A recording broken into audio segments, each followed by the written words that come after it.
2025-yil oilaviy erishgan natijalarimiz bilan bo'lishmoqchiman. Mana shu yerda esdalik sifatida qolsin. Yanvar oyida turmush o'rtog'im bilan Qatarga sayohatga bordik. Undan keyin esa diplom va Psixologlar assotsiatsiyasi guvohnomasini oldim.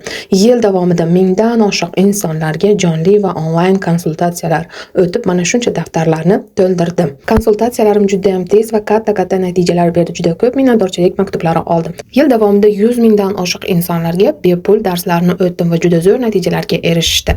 Neurografika darsim esa mingdan oshiq insonlarga to'lov asosida o'rgatildi va biz mart oyida mashinamizni almashtirdik. Shogirdlar chiqardim. Toshkent shahriga farzandlarimni aylantirishga olib bordik va jonli konsultatsiyalar, jonli uchrashuv o'tdi. Men bu yerda homiladorman. Jonli uchrashuvda ishtirokchilarim oldingi darslardan qatnashgan natijalarni ham aytib berishdi. Yoz fasli oxirida esa men shukronalik daftarimni yaratdim. Bir oyda 500 ta, yil oxirigacha 1218 ta daftar sotildi va men farzandli bo'ldim sentyabrda.